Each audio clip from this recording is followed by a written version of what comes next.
Good afternoon, everybody. Hope you're all healthy and safe at home. Let us begin a new section, a section on the concept of linear functionals. This is section 2.3 of our second module. So, we'll discuss what is meant by linear functionals in this lecture, and you can work out a few examples which were given in your textbook.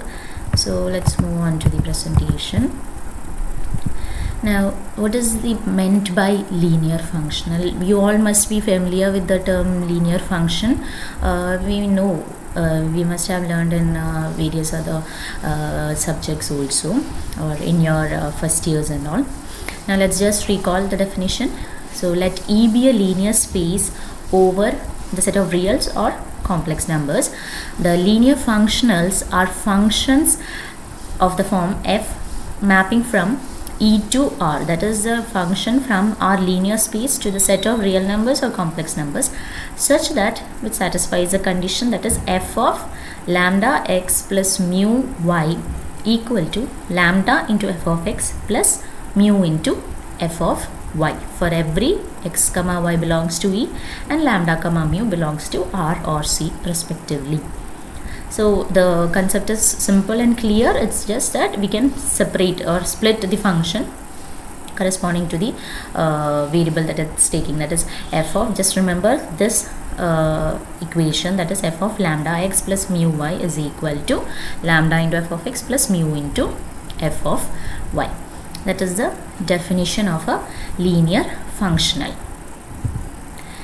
Next, we'll define the terminology kernel of f. We all know what is the kernel of a given function.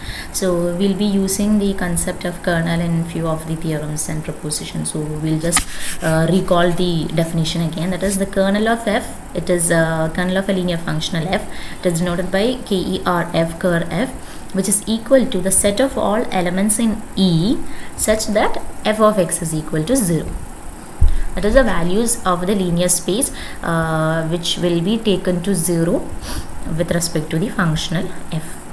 Now, we have discussed that if we have considered E to be a linear space, now it is easily proved that the kernel of f will also be a linear space. Now, let's just see how we can do that. It is a very simple proof. You just have to consider two elements in the corresponding function or the set kernel of f. We need to show that kernel of f which is given by the set x element of E such that f of x is 0, right? We need to show that this is linear. To show kernel of f is linear. Now, to show that it is linear, what must we show?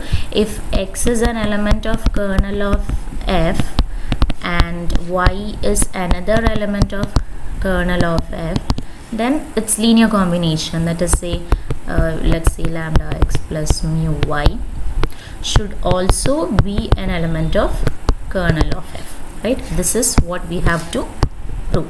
Now, how can we prove that? If x is an element of a kernel of f, what can we say by definition of kernel of f? F of x will be equal to 0 and y is also an element of kernel of f, again implies f of y is equal to 0. Now, this f is a linear functional, so let us consider f of lambda x plus mu y. I'm hoping many of you must have already evaluated or seen the result in your minds. So, f of lambda x plus mu y will be, by the definition of linearity, we'll get f of lambda into f of x plus mu into f of y. Now, f of x and f of y is 0. So, the sum will again be 0. So, we can say that the linear combination lambda x plus mu y is again an element of kernel of f. So, if x and y are elements of kernel of f, we have proved that lambda x plus mu y is again an element of kernel of f. So, that is how we can prove that the kernel of f also forms a linear space.